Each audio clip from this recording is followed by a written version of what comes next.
இன்னைக்கு வீடியோவில் சூப்பரான பலாக்காய் சிப்ஸ் தான் நம்ம எப்படி பண்ணுறதுன்னு பார்க்க போகிறோம். வீடியோக்குள்ளே போகிறதுக்கு முன்னாடி புதுசாக நம்ம சேனலை பார்க்குறவங்க ப்ளீஸ் சப்ஸ்கிரைப் பண்ணிவிட்டு சப்போர்ட் பண்ணுங்கள். இப்போ பலாக்காய் சிப்ஸ் பண்ணுறதுக்காக நம்ம இது மாதிரி பலாக்காய் எடுத்துக்கலாம். இது வந்து ரொம்ப பழமாக இருக்கக்கூடாது. உங்களுக்கு வீடியோவில் பார்க்குறதுக்கு இது கொஞ்சம் நல்ல எல்லோ கலராக தெரியுது, ஆனால் இந்த அளவுக்கு எல்லோ கலர் இல்லை, இது கொஞ்சம் காய் தான். இந்த மாதிரி நம்ம காயாக எடுத்துக்கணும். இப்போ இது உள்ளே இருக்க சீடை நம்ம ரிமூவ் பண்ணிக்கலாம். கத்தி வச்சுட்டு லைட்டாக இந்த மாதிரி கீறல் போட்டுட்டு உள்ளே இருக்க சீடை நம்ம எடுத்துடலாம். இப்போ இதே மாதிரி மீதி இருக்கிற எல்லா பலாக்காயிலையுமே நம்ம இதே மாதிரி சீடை ரிமூவ் பண்ணி எடுத்துக்கலாம். இப்போ எல்லாத்துலேயுமே சீடை ரிமூவ் பண்ணி எடுத்தாச்சு. இனி இதை நம்ம நீல வாக்கில் கட் பண்ணி எடுத்துக்கணும். இந்த சிப்ஸுக்கு போடுற இந்த காய் எந்த அளவுக்கு இருக்கணும்னா, நம்ம ஒன்றை எடுத்து இப்படி உடைச்சோன்னா இது மாதிரி உடஞ்சி வரணும். அப்போ தான் சிப்ஸ் நம்மளுக்கு நல்லா வரும். இப்போ இதை நம்ம இது மாதிரி நீல வாக்கில் கட் பண்ணி எடுத்துக்கலாம். ஃபிங்கர் சிப்ஸ்க்கெலாம் கட் பண்ணுவோம்ல, அதே மாதிரி கட் பண்ணி எடுத்துக்கலாம். இப்போ எல்லா பலாக்காயுமே நான் இது மாதிரி கட் பண்ணி எடுத்துட்டேன். இப்போ நம்ம சிப்ஸ் பண்ணுறதுக்கு ரெடி பண்ணிடலாம். சிப்ஸ் பண்ணுறதுக்காக நம்ம ஸ்டவ்வை ஆன் பண்ணிவிட்டு கடாயை வச்சுட்டு அதில் தேவையான அளவுக்கு நம்ம எண்ணெய் சேர்த்துக்கலாம். எண்ணெய் இப்போ நல்லா காயட்டும். எண்ணெய் இப்போ நல்லா காஞ்சிடுச்சு. இப்போ நம்ம கட் பண்ணி வச்சுருக்க அந்த பலாக்காய் எடுத்து நம்ம இந்த எண்ணெயில் சேர்த்துடலாம். நம்ம இந்த பலாக்காய் எல்லாமே சேர்த்ததுக்கு அப்புறமா ஒரு 3 நிமிஷத்துக்கு இதை நம்ம நல்லா ஃப்ரையாக விட்டுடலாம். ஃப்ளேம் பார்த்திங்கன்னா கொஞ்சம் ஹையில் இருக்கிற மாதிரியே நம்ம பார்த்துக்கலாம்.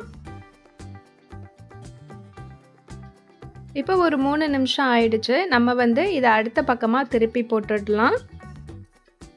திருப்பி போட்டு அந்த சைடும் கொஞ்சம் நல்லா ஃப்ரை ஆகிற மாதிரி பார்த்துக்கலாம். இது லைட்டாக கலர் மாறி வரும், அது வரைக்கும் இதை நம்ம ஃப்ரை ஆக விட்டுடலாம்.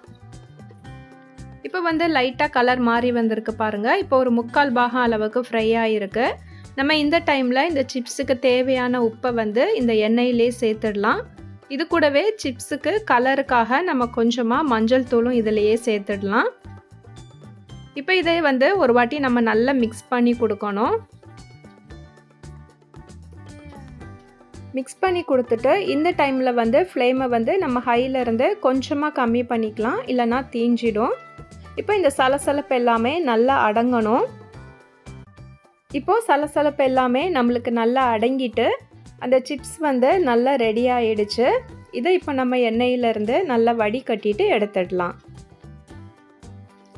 சிப்ஸ் இப்போ ரொம்பவே சூப்பராக நல்லா கிறிஸ்பியாக ரெடி ஆகிருக்கு. நான் பிளேட்டில் வைக்கிறப்பவே உங்களுக்கு தெரியும்.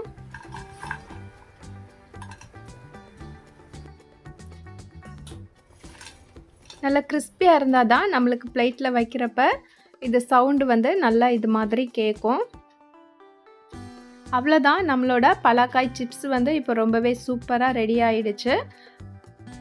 இந்த சிப்ஸ் நம்மளுக்கு லைட்டாக கோல்டன் எல்லோ கலரில் தான் இருக்கும். கடையில் கிடைக்கிற மாதிரி ரொம்ப எல்லோவாக வேணும்னா நீங்கள் ஃபுட் கலர் சேர்த்து தான் பண்ணணும். இல்லை கலர் எனக்கு பரவாயில்லனா நீங்கள் இது மாதிரியே மஞ்சத்தூள் மட்டும் சேர்த்து பண்ணுங்கள். ஃபுட் கலரை விட இது நம்மளுக்கு ரொம்பவே நல்லது. பலாக்காய் கிடைக்கிறப்ப நீங்களும் இந்த சிப்ஸை இது மாதிரி ட்ரை பண்ணி பார்த்துட்டு எப்படி வந்துச்சுன்னு கமெண்ட்டில் சொல்லுங்கள். வீடியோ உங்களுக்கு பிடிச்சிருந்துச்சுன்னா லைக் பண்ணிவிட்டு ஷேர் பண்ணுங்கள். மறக்காமல் நம்மளோட இந்த வீடியோவுக்கு ஹைப் கொடுங்க. புதுசாக நம்ம சேனலை பார்க்குறவங்க ப்ளீஸ் சப்ஸ்கிரைப் பண்ணிவிட்டு சப்போர்ட் பண்ணுங்கள்.